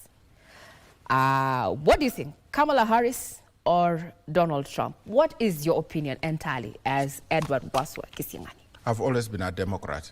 Okay, that answers our question. Yes, I've always been a Democrat. Okay. Yes. Viva Kamala Harris. Good luck, Kamala Harris. There we go. We will be keeping tabs on that. Thank you very much. We have been having none other than Principal Secretary Broadcasting and Telecommunications.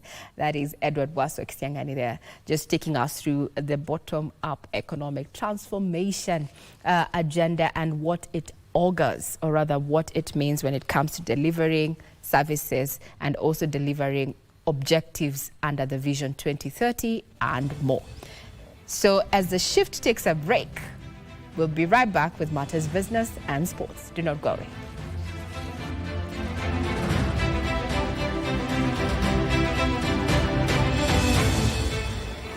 The Shift with Regina Manyara.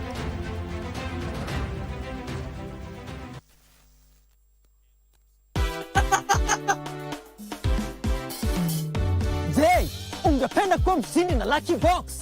Ni rahisi sana. Bonyeza *463# uwe mshindi. Uliletewa na mtu. Hiyo mtu ni nani alikuletea hiyo makali kukata? Hiyo kali kukatakatwa? Ni wewe. Kama mimi na ngoja customer alete gari. Unakuia nani? Na sisi hapana watu ya kuharibu. Ndio nakuuliza unakuia nani mkali? Sasa si hiyo kali tulikuwa tunauza nini? 1.2. Uko shua? Sasa na ulikuwa umekataa, ulikuwa na anasema wanausanga. Ilikuwa 150. Kila mtu anaweza kuwa mshindi. Bonyeza *463#. Uwe mshindi. Kuchagua box ni kuchagua chapa.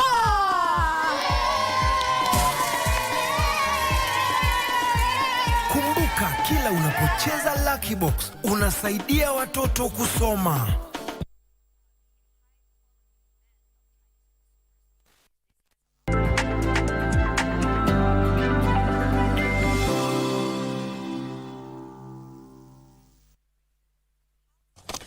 Now we're shifting to Matters Business, where the Kenya electricity generating company KenGen is pursuing various financing options to raise 554.7 billion shillings to fund 23 power projects. KenGen Managing Director Peter Njenga says the company is in talks with potential financiers and multilateral agencies to construct the power plants with a capacity to generate an additional 1,500 megawatts of power over the next decade. KenGen, Kenya's largest geothermal producer, with a total installed capacity of 1,904 megawatts, generates over 90% of its electricity from renewable sources. The company plans to spend 554.7 billion shillings on 23 power plants, with a target of adding 1,500 megawatts of capacity over the next 10 years. Among these projects is the development of the Olkaria 7 geothermal power plant, expected to add 80.3 megawatts, and the upgrade of the Olkaria 1 power plant, increasing its output from the current 45 megawatts to 63 megawatts. We are going to go through our own traditional ways of concessional loans, where we are going to work with the government for them to support us to get concessional loans going forward. We are also looking at the area of joining hands with other investors, the opportunity in joint ventures, the opportunities in special purpose vehicles. Yeah, we are also looking at the possibility of going direct to financiers. Additionally, KenGen is diversifying its renewable portfolio with a 200 megawatts wind project planned for Marsabit and a potential solar energy venture. We are also looking at new areas in the solar, where we already have funding for a solar power plant of 42.5 megawatts. We are already looking at wind. We have opportunities in Marsabit. The hydro is another area that we need also to go across the country. We have very many rivers. The company is also advancing plans to revive the Muhoroni gas turbine power plant to help alleviate power shortages in Western and Rift Valley regions. We are looking at a period of maybe 6 to 1 year extension of that PPA. On the revenue side, KenGen is exploring green hydrogen production, carbon credits trading, and enhancing regional power interconnectivity. The company is also looking to expand its geothermal exploration in Eswatini, Tanzania, and Zambia, further broadening its footprint in the region's energy landscape. So the next stage will now be to see whether we can go into production. There are other countries in the region. Zambia has already come to us, and we are also in engagement. Wari Mujenga for Prime Edition. Now, the government has embarked on digitizing manual records as part of easing service delivery and enhancing access to information. Information Communication and the Digital Economy Cabinet Secretary Dr. Margaret Nyambura says 7% of government records get lost every year owing to poor filing or natural disasters like floods and fire. Speaking during the 8th Kenya Association of Records Managers and Archives Conference in Naivasha, Information, Communication and the Digital Economy Cabinet Secretary Dr. Margaret Nyambura said that over 19,000 services have been digitized, with plans to double the numbers in the coming years, supported by enhanced internet connectivity. In addition to digitization, we are also doing a lot of connectivity. We are ensuring last mile connectivity to ensure that we bring everybody in the digital space to be able to access and interact with the digital services that are available. This is part of efforts to reduce the burden faced by government agencies in dealing with digital clutter, as manually sorting, categorizing, and retrieving these records is still tedious and time-consuming. Basically is around working with the private sector, the civil society, academia, to ensure that we have the records in a digital way, but again, we are making use of it to progress. What can we do to ensure that that particular agenda is well delivered? Areas of skills and knowledge have been identified on the various ICT strategic documents as being required attention. She says the adoption of AI-based solutions will ensure the secure transfer of digitized records to the cloud, making records accessible from any location, while also safeguarding the security and integrity of the records. Ndutamokami for Prime Edition. Now, Kenyans should cultivate a culture of buying locally made products as part of the Buy Kenya, Build Kenya initiative to create new jobs and reduce dependence on imported goods. This was a message by the Trade Cabinet Secretary Salim Mvurya during the opening of the 7th Changamka Kenya Shopping Festival and the 2nd Kenya Industrialization Week, as Trevor Ngendo reports. 7th edition of the Changamka Kenya Shopping Festival has attracted over 200 exhibitors here at the Kenyatta International Convention Center, showcasing the diversity of locally made products. Over the years, this festival has evolved from being a traditional marketplace to a hub for innovation and learning for MSMEs. This year's event, held under the theme celebrating the ingenuity of Kenya's manufacturing sector, targets to mobilize support for MSMEs to achieve the government's goal of raising manufacturing's share to GDP from the current 7.6% to 15% by 2027. The products we are producing here, we become the first buyers. But as we buy, we also create jobs. So actually, Buy Kenya, Build Kenya is a catalyst for job creation and wealth creation in our country. And to build the Kenyan businesses that will create high-quality jobs and move Kenya towards net zero, we require financing, an encouraging business environment, and collaboration across public and private stakeholders. The 5-day festival, hosted by the Kenya Association of Manufacturers in partnership with the Ministry of Investments, Trade and Industry, aims to challenge misconceptions that locally produced goods are inferior to imports, while also giving SMEs insights into adopting sustainable manufacturing practices and improving product standards. Market access remains pivotal to our manufacturing sector's growth. And this is where Changamuka Festival plays an invaluable role. So we are here to demonstrate the ability and capability of the local industry, what they can do in this country. And I would urge every citizen to participate and come and see what is locally available. In that value chain, you will have these skilled young people getting absorbed. You will have marketers, you'll have accountants, you'll have lawyers, you'll have engineering. Trevor Ngindo for Prime Edition. Now, the government is urging the private sector to consider funding small and medium-sized enterprises through the local capital markets. The National Treasury Budget, Fiscal and Economic Affairs Director General, Albert Mwenda, says the private sector should also tap the capital markets to mobilize resources.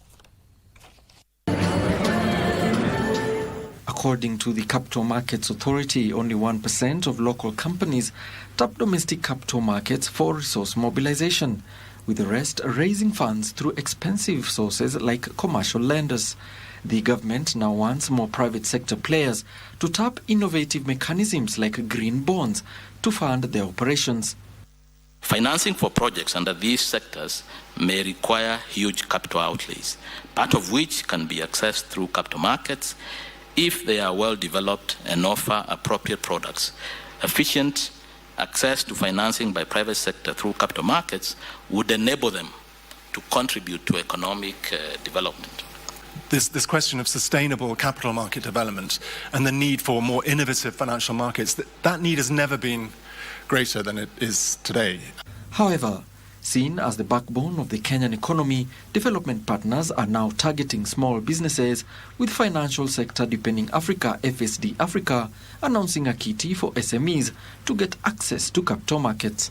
The United Kingdom will be providing an additional 670 million shillings or £4 million to FSD Africa that will support the development of a listed small, medium and enterprise debt fund. Experts agree that current development needs cannot be financed only through traditional government finances and instead offer a pathway to growth through the market. Alan Oko, Prime Edition.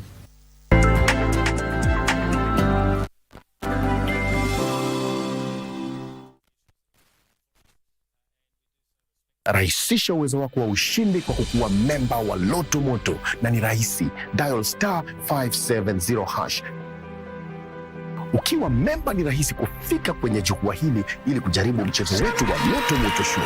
Na pia kama memba unajipa nafasi rahisi ya kuingia kwenye promotion zetu zinazokupa nafasi ya kujishindia chapaa na zawadi kibao kama TV, friji, pikipiki, mashamba na pia magari. Kuwa memba ni *570#. Tushinde kama members. Hello, kids. Hey, guys. Hey, everybody. Are you ready for fun? Huh?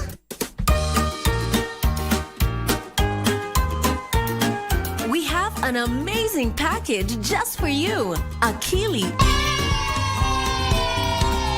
Ubongo. Ubongo kids. Ubongo kids. Big minds. That is our future. I am who I am. Travelers. I can travel to wherever I want. Robocars. And engine. No more pollution, you know what I mean. Oh, those little geniuses. The Children's Corner. Saturday mornings this holiday season only on KBC. That's right!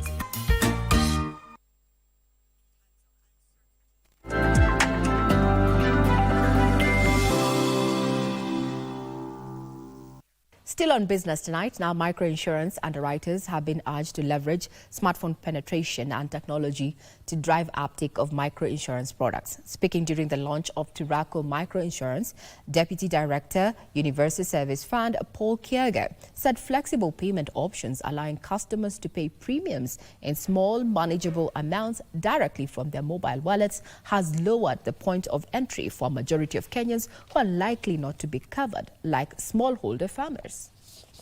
Kenya boasts 40 million mobile money subscribers and a penetration rate of 77.3%, according to the latest data from the Communication Authority of Kenya. To successfully leverage mobile money for insurance, we must also focus on building trust and raising awareness. Many individuals are still unsure about insurance and may not fully understand its benefits.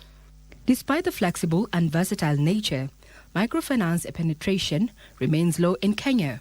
And basically why we wanted to get this microinsurance is that we wanted people who will increase availability of those services to as many people as possible, distribute it cheaply and with a quick turnaround.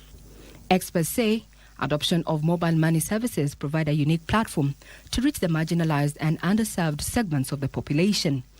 We are driven by the goal of creating an environment that nurtures entrepreneurial endeavors, propels economic growth, and empowers every level of Kenyan society. Think about a border rider who can now conveniently secure a cover for their motorcycle, a reality that until recently was a mere pipe dream. Fintech firm Turaco has launched a new product that focuses on, among others, health cover to farmers, including personal accident and last expense microinsurance products to drive growth for its new line of business. Innovation, we're committed to doing things differently. We use technology in ways that no other insurance company in Kenya does today. We have everything from simple technology to advanced technologies, AI, distributed ledger tech to enable us to pay claims within minutes instead of weeks, months, or longer. That is often the norm for this industry that needs continued development and growth.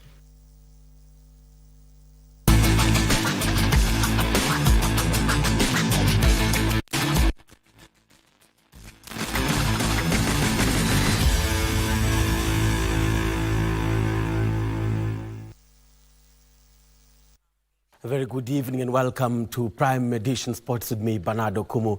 And we begin with soccer, where Sports Cabinet Secretary Kipchumba Murkomen has assured that he will ensure that the forthcoming football elections will be free and fair, even as he declared that the outgoing FKF President Nick Mwendwa was not eligible to vie for the vice presidency in the elections scheduled 7th of December this year.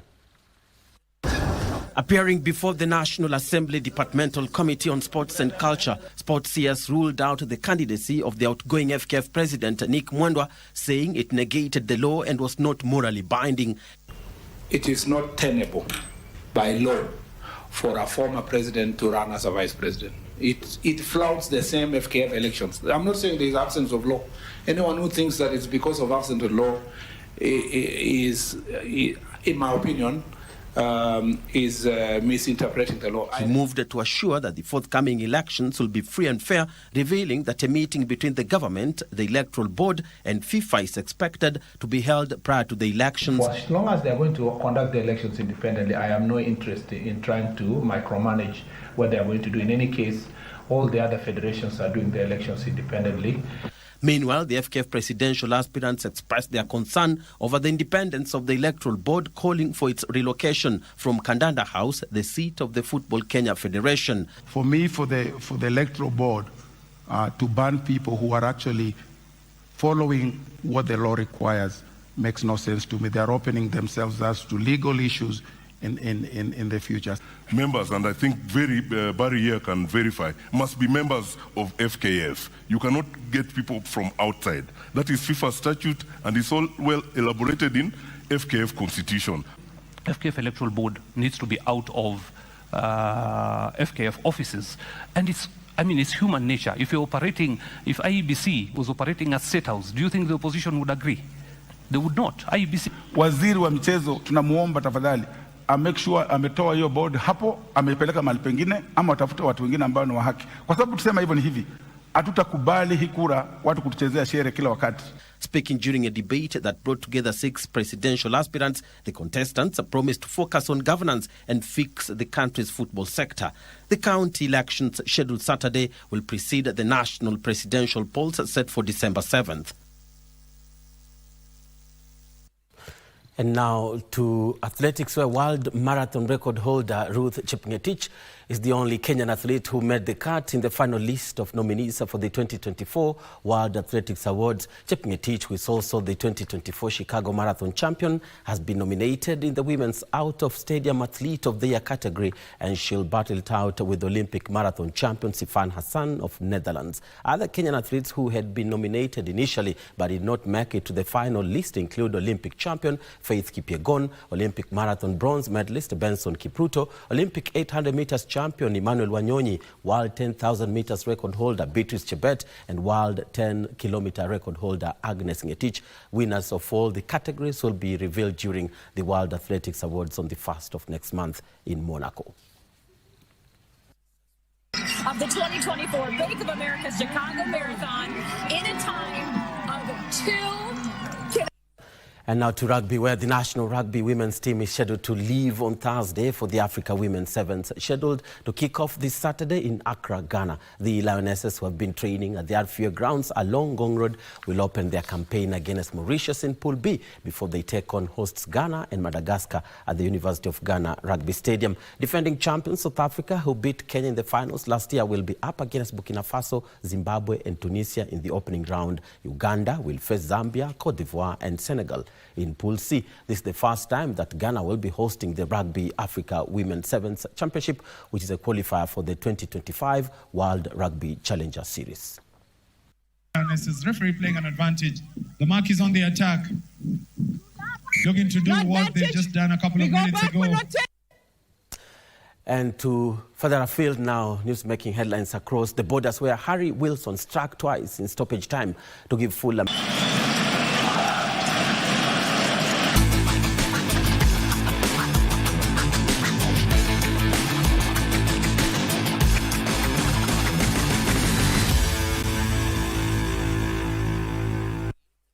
Well, and that's it from the sports desk. Thank you so much for watching. I'm Bernardo Kumu. Have a lovely evening.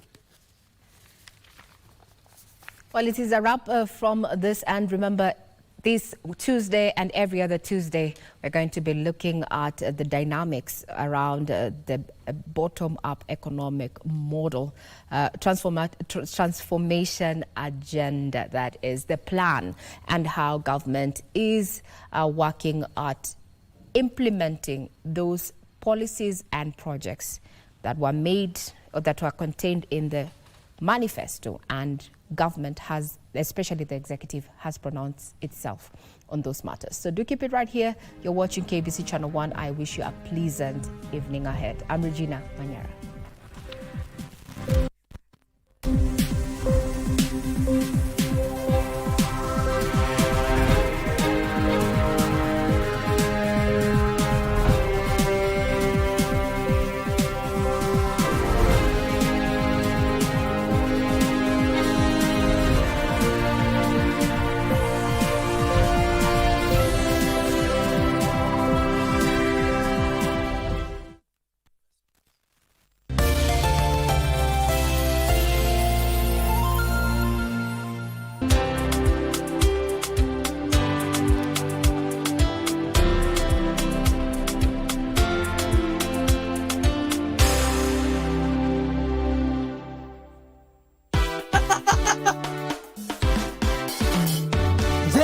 Ungependa kuwa mshindi na Lucky Box?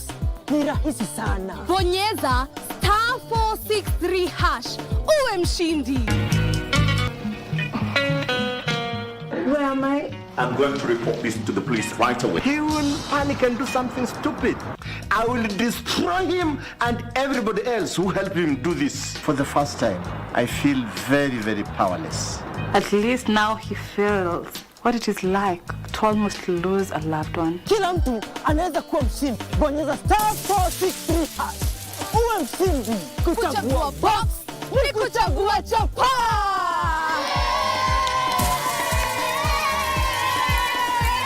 Kumbuka, kila unapocheza Lucky Box unasaidia watoto kusoma. On KBC Channel 1, we are a TV station like no other. Get a taste of the best in entertainment. Yes, indeed. Feel the passion. Will you promise me? I swear that you will never lose me. I can't get married to you. I'm sure you knew about it. That's why you're making fun of me. Experience the drama. Get out. Who's the man in this one? And the laughter.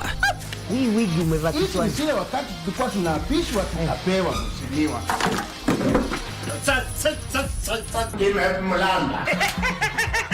Move to the beat.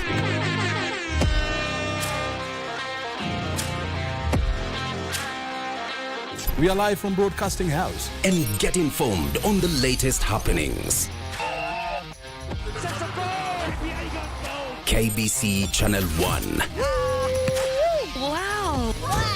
Yeah! We are the full package. Oh, yes. And Kenya's watching. Thank you very much for joining us. Say bye-bye to FOMO, the fear of missing out, by downloading the KBC Online app that gives you access to everything you love. Get the latest news, sports, music, entertainment news, live TV, live radio, and so much more at the palm of your hands. To get the app, simply search KBC Mobile Digital App in your Google Play or App Store and download the app. Catch what you want, anytime, anywhere. Stay connected. Stay ahead with KBC Mobile Digital App.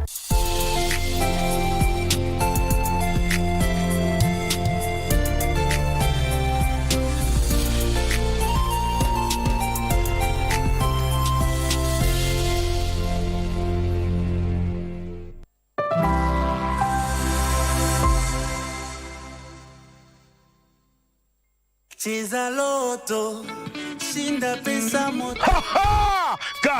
Karibu ikiwa tumetoka Nairobi, tumepita Limuru, tumepita Naivasha, tukaingia Gilgil na sasa tuko Elementaita na tuko hapa kumuona mchezaji na mtazamaji kama wewe. Hii leo usijaribu kugusa kwa sababu ni Loto.